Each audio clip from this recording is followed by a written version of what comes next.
supporters from Town Hall. Watch what happens next. On Saturday, Representative Maxine Waters was booed and confronted by pro-Trump protesters after a town hall event in Gardena.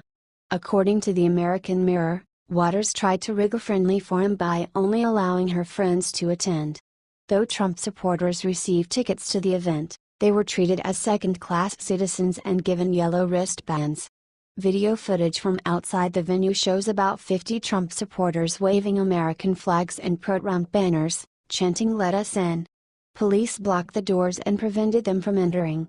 This is just the latest in a series of controversial missteps from Rep.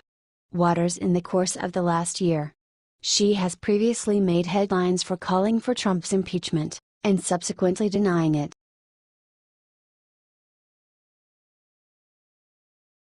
"We knew it." Massive Democrat scandal exposed, Trump was right.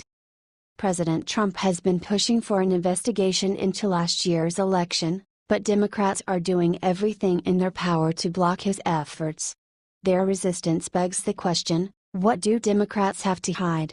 According to Fox News, many Democrat state officials are simply refusing to cooperate with Trump's investigation by neglecting to hand over the voter roll data the commission is seeking. This comes shortly after Chris Kobach, the Kansas Secretary of State, wrote to all 50 states asking for their input and voter registration data. "I have no intention of honoring this request," Virginia Democratic Governor Terry McAuliffe responded in a statement. Virginia conducts fair, honest, and democratic elections, and there is no evidence of significant voter fraud in Virginia. Trump initially created the panel in May after he argued that 3 million to 5 million people illegally voted in the 2016 presidential election. At best, this commission was set up as a pretext to validate Donald Trump's alternative election facts, and at worst is a tool to commit large-scale voter suppression, McAuliffe continued. He wasn't the only Democrat to take this stand for their state. California's participation would only serve to legitimize the false and already debunked claims of massive voter fraud made by the president, the vice president, and Mr. Kobach, said California's Secretary of State Alex Padilla.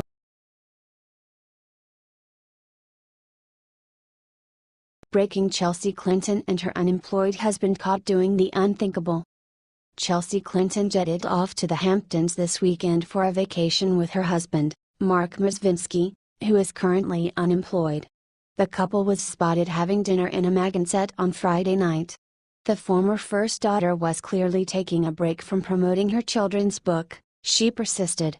Though she was too busy lounging to tweet over the weekend, she came back full force on Monday when she decided to engage in a Twitter fight with President Donald Trump. The confrontation began with Trump bringing up Chelsea as he defended his daughter Rika, who was being attacked by liberals for sitting in for him at the G20 summit. "When I left conference room for short meetings with Japan and other countries, I asked Ivanka to hold seat," Trump tweeted. Very standard. Angela M. agrees. If Chelsea Clinton were asked to hold the seat for her mother, as her mother gave our country away, the fake news would say Chelsea for Prez. He continued. Less than an hour later, Chelsea fired back with this, "Good morning, Mr. President. It would never have occurred to my mother or father to ask me. Were you giving our country away? Hoping not." Clearly, Chelsea was feeling confident in her response. But it didn't take long for Americans to knock her down a peg or two. "That's because your mom would have asked Huma and your father would have asked the woman under the desk," Ado Suzy Q tweeted. Seriously? This from the daughter of the woman who sold our uranium to Russia. Another Twitter user chimed in. "What do you think of Chelsea's comments? Is she clearly clueless? If she is determined to defend her corrupt parents, she's got an uphill battle ahead of her."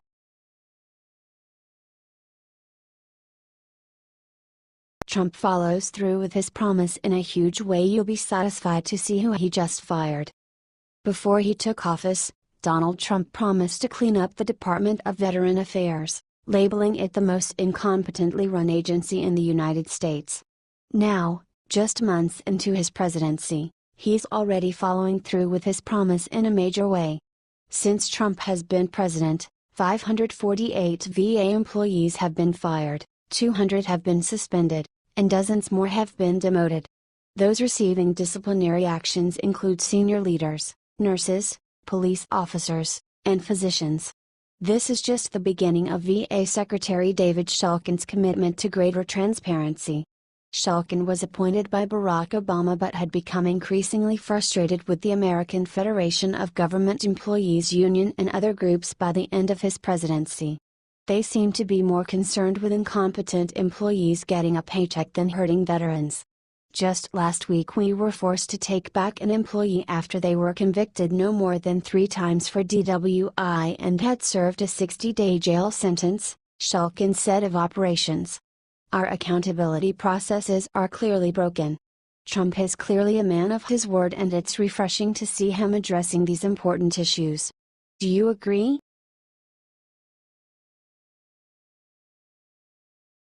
Chelsea Clinton runs her fat mouth at Trump, ends horribly for her. At the G20 in Hamburg, Germany this past weekend, Ivanka Trump temporarily filled in for her father in a session, a relatively common practice among leaders at the G20. When the liberal media attempted to attack Trump, German Chancellor Angela Merkel came to his defense. Trump later addressed the controversy himself on social media. When I left conference room for short meetings with Japan and other countries, I asked Ivanka to hold seat, Donald J. Trump said. Very standard. Angela M. agrees. Trump then compared the media's attacks on Ivanka to the way they cover Chelsea Clinton. If Chelsea Clinton were asked to hold the seat for her mother, as her mother gave our country away, the fake news would say Chelsea for Prez. He added. Chelsea apparently felt compelled to write back with the following, "Good morning, Mr. President. It would never have occurred to my mother or my father to ask me. Were you giving our country away? Hoping not. What do you think of this controversy?"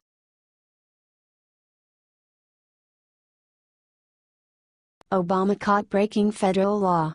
This is it. Former President Barack Obama seems to be having a difficult time relinquishing control after leaving the White House.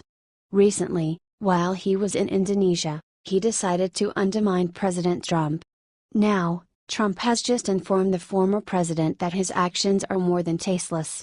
In fact, they violate the Logan Act. Obama crossed a serious line by meeting with South Korean President Moon Jae-in for a 40-minute chat. Moon allegedly spoke with Obama about his meeting with Trump, and Obama offered advice on how to improve their relations. The Logan Act is a law which details a fine or imprisonment of unauthorized citizens that negotiate with foreign governments engaged in an active dispute with the United States. When Obama returned from his trip, he will be forced to confront Newt Gingrich and President Trump about this violation.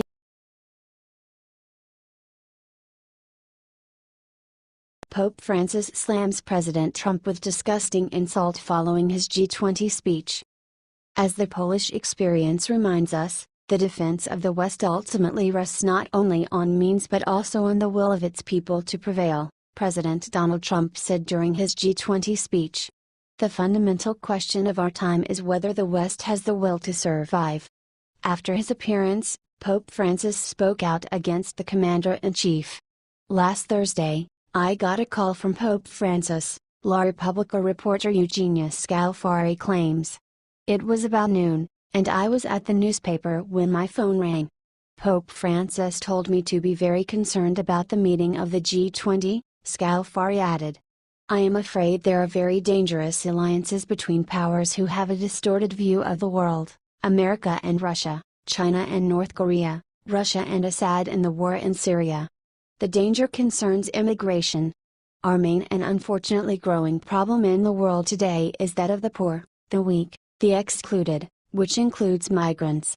This is why the G20 worries me, it mainly hits immigrants, Pope Francis reportedly said.